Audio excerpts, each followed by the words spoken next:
Bendiciones, gran familia de las naciones. Les habla el apóstol y profeta Ronnie Chávez desde Costa Rica con su programa Leña para el Fuego. Estamos estudiando desde hace unos días a la familia de David como padre y luego a Salomón como su hijo. El reinado de Salomón, las virtudes, las bendiciones, pero tristemente Salomón no terminó como empezó ni como vivió gran parte de su vida. De hecho, en Primera de Reyes capítulo 11, el título que tiene este capítulo es doloroso, porque dice apostasía y dificultades de Salomón. Comenzó bajo una enseñanza impresionante de su padre David, se movió en esa enseñanza, levantó el templo más suntuoso para Dios, puso músicos, cantores, comprometió a todo el liderazgo, pero su carne lo engañó. Y es importante aquí que veamos, antes de entrar en los detalles, es que nosotros somos seres tripartitos, somos alma, cuerpo y espíritu. Y el espíritu tiene un algo interesante, la parte inmaterial del ser humano, donde radica lo que es el discernimiento de lo bueno y lo malo, donde radica la comunión con Dios. Es en el espíritu donde tenemos comunión íntima con Dios o no la tenemos. Y también es donde radica la intuición, podemos intuir, podemos, repito, discernir, pero sobre todo el espíritu es donde radica el conocimiento de Dios. O lo conoces o no lo conoces, no porque estudias, no porque eres muy aplicado en asuntos de la Biblia o la desprecias, no. Es un asunto que tiene que ver con conocer a Dios, con experimentar a Dios, con la revelación de Dios al hombre. Por eso dice que nadie llama a Jesucristo Señor, no solo con palabras, sino nadie realmente hace de Jesús su Señor, sino le es dado por el Espíritu Santo, por una revelación que el Espíritu Santo nos da a través de la predicación del Evangelio. Pero el alma en el ser humano es la parte donde radican las emociones, los sentimientos y la voluntad. Es ahí donde nos emocionamos, tenemos sentimientos diversos y esto afecta las decisiones, afecta la voluntad. Y todo lo que nos emociona o nos afecta internamente viene por el cuerpo, por los sentidos, el tacto, los ojos, el gusto, el hablar, el oír, etcétera. Entonces es importante que hagamos una diferencia entre lo que es el pecado o debilidades de la carne, de la naturaleza carnal del hombre, y lo que son los pecados del espíritu. Hay situaciones que se dan en la vida a los mortales, hombres o mujeres, que son producto de una naturaleza no controlada, de una naturaleza sin control. Ya dice el apóstol Pablo, manifiestas son las obras de la carne, y habla de ellas como pleitos, hechicerías, contiendas, disensiones, divisiones, idolatrías, habla de adulterios, fornicaciones, todo a lo que nosotros estamos acostumbrados a ver nuestra sociedad caer.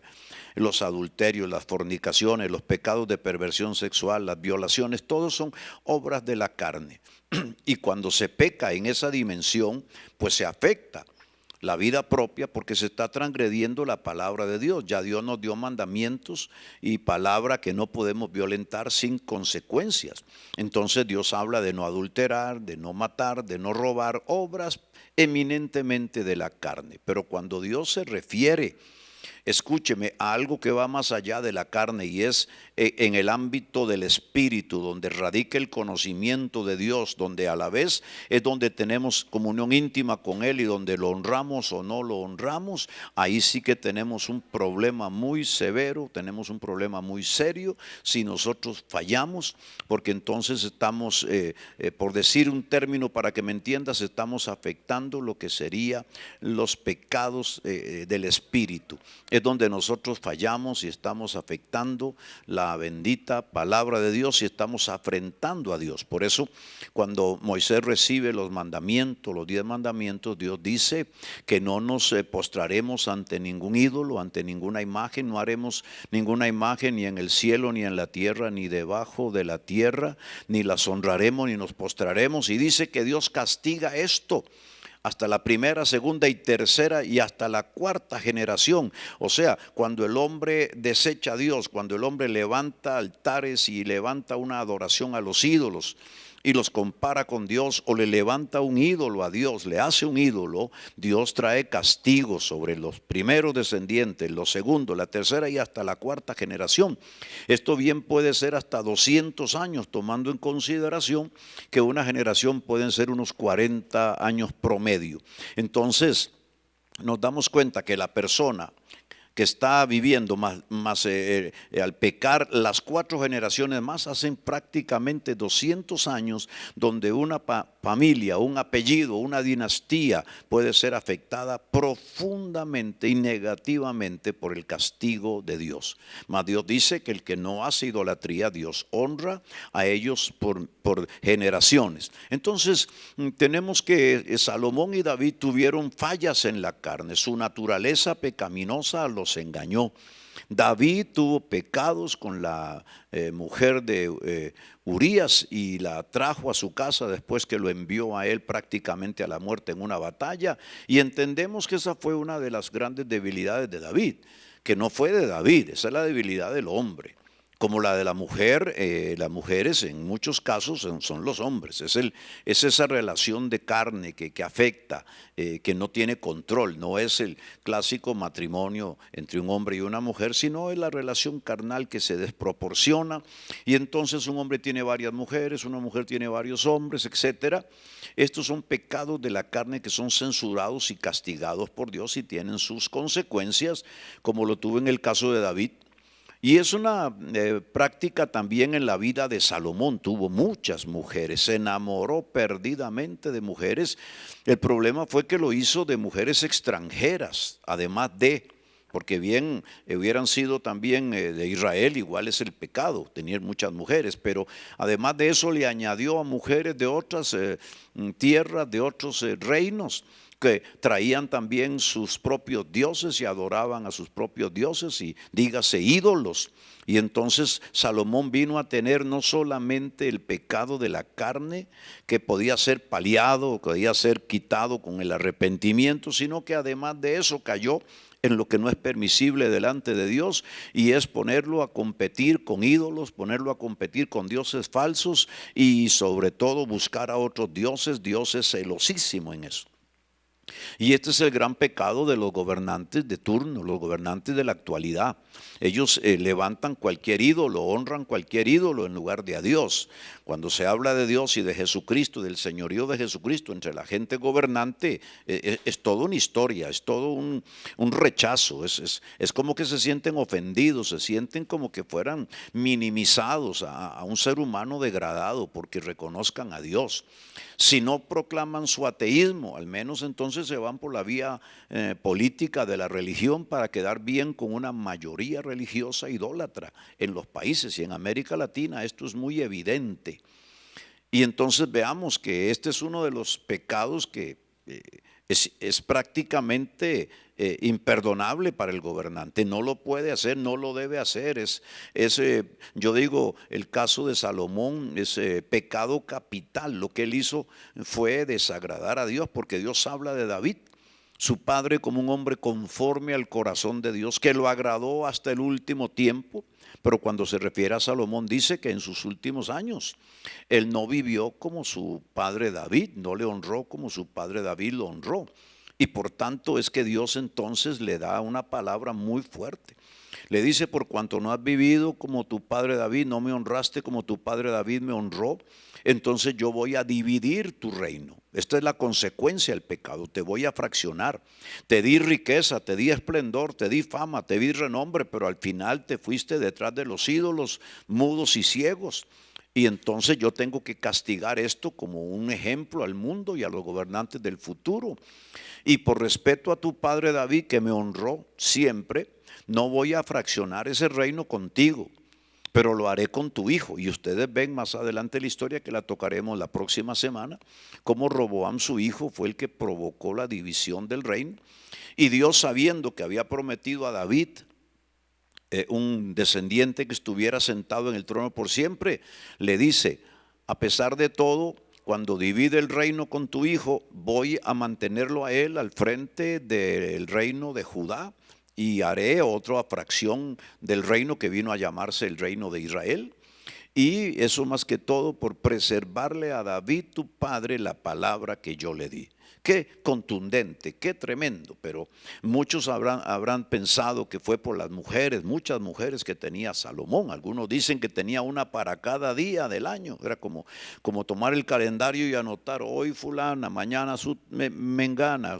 Todos los días tenía muchas mujeres, pero su problema ese era de la carne, mas el problema real que trajo abajo todo el imperio de Israel, la grandeza, fue precisamente que él cedió por ese enamoramiento, por esa debilidad de la carne, le cedió a todas las mujeres el levantarles altares a los dioses falsos de ellas en lugares y en lugares altos, y ahí fue donde Dios dijo: tu carne requiere cambio y yo puedo perdonar tus pecados de tu naturaleza pecaminosa sin control, pero que tú tomes tu reinado y me ofendas y levantes otros dioses, que eso no hizo tu padre, no podrá pasar por alto. Una de las cosas más impresionantes de David que usted va a poder estudiar en la Escritura es que aunque fue frágil en muchas cosas, como lo vimos hace unos días, David tuvo una virtud, y es que como él trajo el arca del pacto, la reconquistó y la trajo y levantó en Sión una enramada en donde Dios se manifestaba, y claramente David sabía cuando Dios estaba manifiesto, porque era la llama azul de la Shekinah, de la gloria de Dios. Lo cierto del caso es que mientras David fue rey por 40 años no se levantó ningún altar a ningún otro Dios, no permitió que la idolatría invadiera Israel. Él tenía fallas humanas, pero en su espíritu estaba totalmente claro: Dios era Dios en él y sería Dios adorado en todo Israel, pero no compartiría su gloria con nadie, y no permitió que se levantara ningún altar y se hiciera ninguna imagen a un ídolo. Mas Salomón se desbordó en idolatría y esa fue su caída. Veamos lo que dice el capítulo 11 de Primera de Reyes. Pero el rey Salomón amó, además de la hija de Faraón, a muchas mujeres extranjeras, a las de Moab, a las de Amón, a las de Edom, a las de Sidón y a las Eteas, gente de las cuales Jehová había dicho a los hijos de Israel: no os llegaréis a ellas, ni ellas se llegarán a vosotros, porque ciertamente harán inclinar vuestros corazones tras sus dioses. A estas pues se juntó Salomón con amor, y tuvo 700 mujeres reinas, escuche, y 300 concubinas, y sus mujeres desviaron su corazón. 1000 mujeres.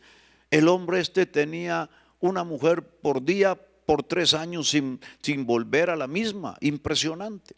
Pero ya estaba prevenido por Dios de no tomar esas mujeres paganas que adoraban otros dioses, porque Dios le dijo: porque estas mujeres harán inclinar tu corazón hacia sus ídolos. Y cuando Salomón era ya viejo, sus mujeres inclinaron su corazón tras dioses ajenos, y su corazón no era perfecto con Jehová su Dios, como el corazón de su padre David. Porque Salomón siguió a Astoret, diosa de los sidonios, y a Milcom, ídolo abominable de los amonitas. E hizo Salomón lo malo ante los ojos de Jehová, y no siguió cumplidamente a Jehová como David su padre. Entonces edificó Salomón un lugar alto a Quemos, ídolo abominable de Moab, en el monte que está enfrente de Jerusalén, y a Moloc, ídolo abominable de los hijos de Amón.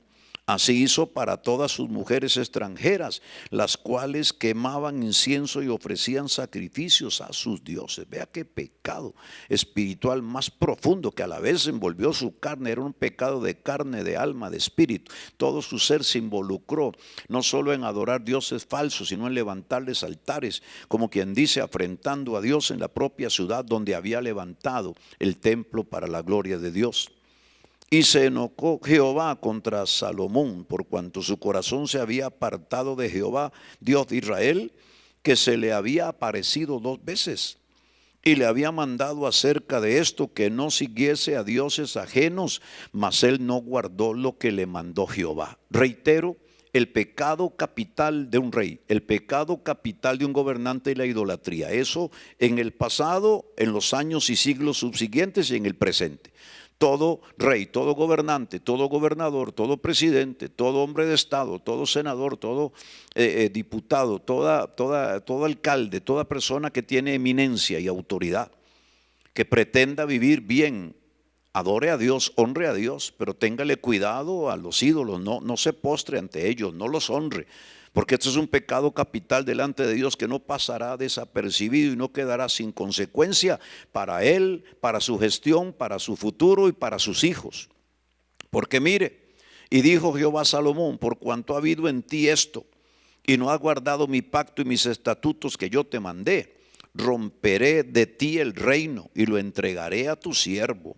Sin embargo, no lo haré en tus días por amor a David tu padre, lo romperé de la mano de tu hijo. Pero no romperé todo el reino, sino que daré una tribu a tu hijo, por amor a David mi siervo, y por amor a Jerusalén, la cual yo he elegido. Recuerden que Dios le prometió a David que de su descendiente, de la tribu de Judá, de aquellos que estaban asentados en la zona de Jerusalén, levantaría al que sería el Mesías de Israel. Y entonces Dios dice, voy a dividir tu reino por tu pecado de idolatría, de paganismo. Y en los días de tu hijo lo voy a dividir, pero le entregaré un reino a él para que se preserve la palabra que le di a David y se pueda cumplir. Y Jehová, dice, y Jehová suscitó un adversario a Salomón, Hadad, edomita de sangre real, el cual estaba en Edom. Porque cuando David estaba en Edom y subió Joab, el general del ejército, a entregar a los muertos y mató a todos los varones de Edom. Y ahí continúa la escritura con muchos versículos. Él suscitó un hombre que vendría posteriormente a dividir el reino.